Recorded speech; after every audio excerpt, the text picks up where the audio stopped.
Hi all, അസ്സലാമു അലൈക്കും.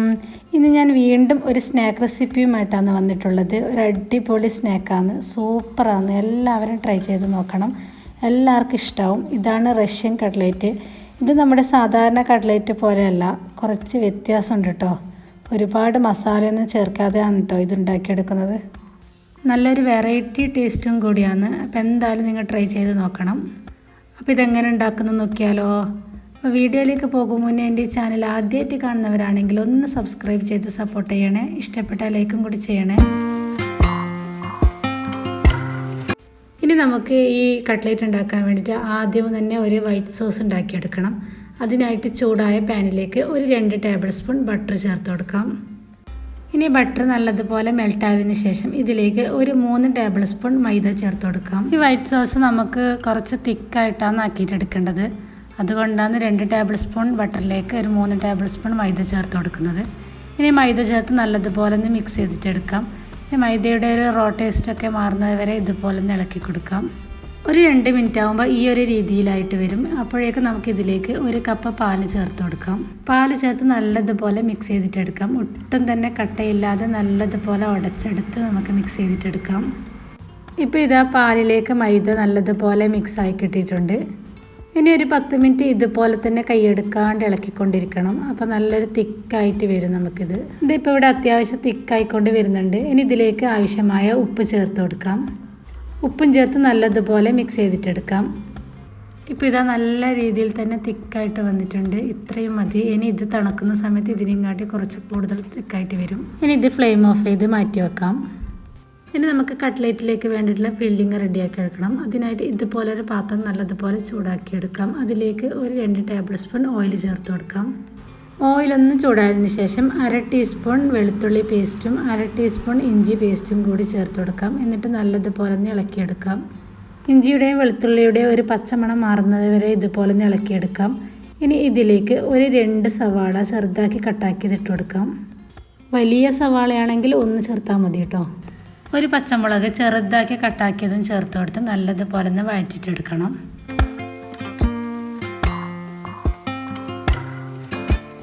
ഇതാ ഈ ഒരു രീതിയിൽ വഴറ്റിയിട്ടെടുത്താൽ മതി.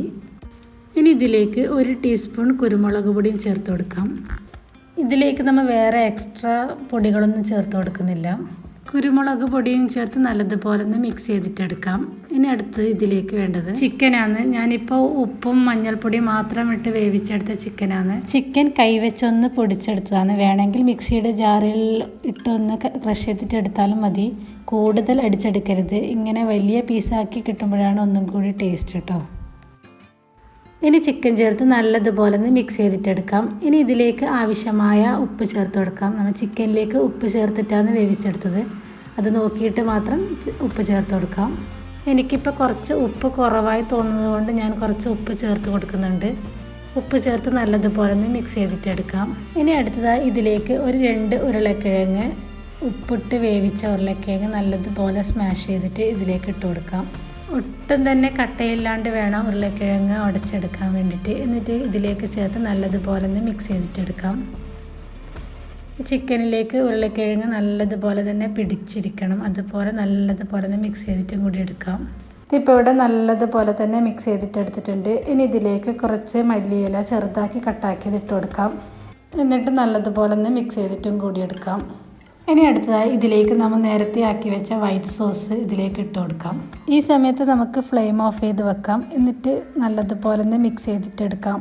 ഇതാ ഇപ്പോൾ നല്ല കട്ടിയിൽ തന്നെ ആയിട്ടുണ്ട്. ഇത് ഈ ഒരു രീതിയിൽ തന്നെ ആക്കിയെടുക്കണം കേട്ടോ.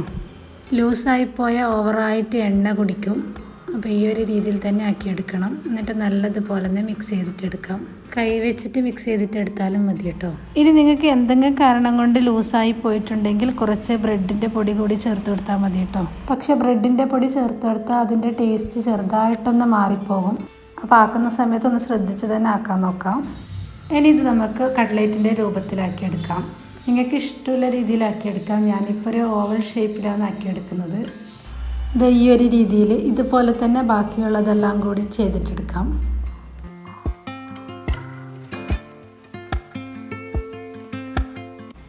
ഇപ്പോൾ ഞാനെല്ലാം ചെയ്തിട്ടെടുത്തിട്ടുണ്ട്.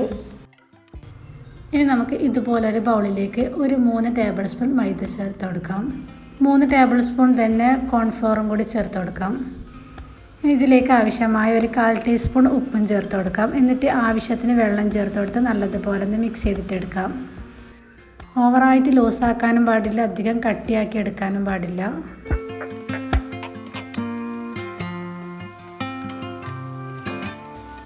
ഈ ഒരു തിക്നെസ്സിൽ വേണം കേട്ടോ ആക്കിയിട്ടെടുക്കാൻ വേണ്ടിയിട്ട്.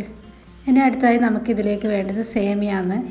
ഇതൊരു തിന്നായിട്ടുള്ള സേമിയാണ്. നമ്മൾ സാധാരണ പായസത്തിനൊക്കെ എടുക്കുന്ന സേമിയ അല്ല, അതിനെക്കാട്ടി തിന്നായിട്ടുള്ളൊരു സേമിയാണ്. ഞാനിപ്പോൾ റോസ്റ്റഡ് സേമിയാണ് എടുത്തിട്ടുള്ളത്. നിങ്ങളുടെ കയ്യിൽ റോസ്റ്റഡ് അല്ലാത്തതാണെങ്കിൽ ഒന്ന് റോസ്റ്റ് ചെയ്തിട്ടെടുക്കാം. ഇനി നമ്മൾ ആക്കി വെച്ച ഓരോ കട്ട്ലേറ്റും എടുത്ത് നമുക്ക് മൈദ മിക്സിലൊന്ന് ഡിപ്പ് ചെയ്തിട്ടെടുക്കാം. ഡിപ്പ് ചെയ്യുന്ന സമയത്ത് നിങ്ങൾക്ക് മനസ്സിലാവും മൈദയുടെ ഒരു തിക്നെസ് അതിൻ്റെ മുകളിൽ ഒരു ലെയറായിട്ട് തന്നെ നിൽക്കുന്നുണ്ട്. ഈ ഒരു രീതിയിലാക്കിയിട്ടെടുക്കണം. ഇനി നമുക്ക് അതിൽ നിന്ന് എടുത്ത് നമുക്ക് സേമിയയിലൊന്ന് നല്ലതുപോലെ ഒന്ന് കോട്ട് ചെയ്തിട്ടെടുക്കാം.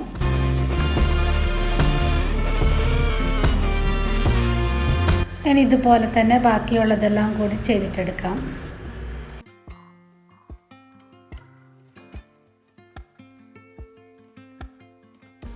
ഇതിപ്പോൾ ഞാനിതെല്ലാം കൂടി ചെയ്തിട്ടെടുത്തിട്ടുണ്ട്. ഇനി നമുക്കിതൊന്ന് ഫ്രൈ ചെയ്തിട്ടെടുക്കാം. ആവശ്യത്തിന് ഓയിലൊന്ന് ചൂടാക്കാൻ വെക്കാം.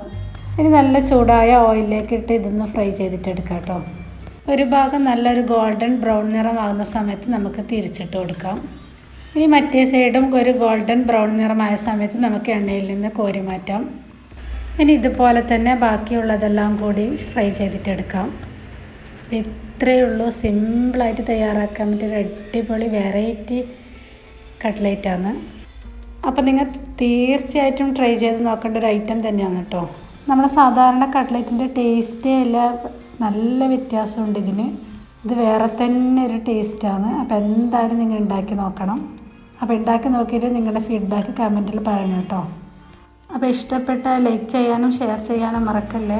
ഇനി സബ്സ്ക്രൈബ് ചെയ്യാതെ കാണുന്നവരാണെങ്കിൽ ഒന്ന് സബ്സ്ക്രൈബ് ചെയ്ത് സപ്പോർട്ട് ചെയ്യണേ. ഇനി അടുത്തൊരു അടിപൊളി വീഡിയോ ആയിട്ട് വീണ്ടും വരുന്നതായിരിക്കും. Thanks for watching.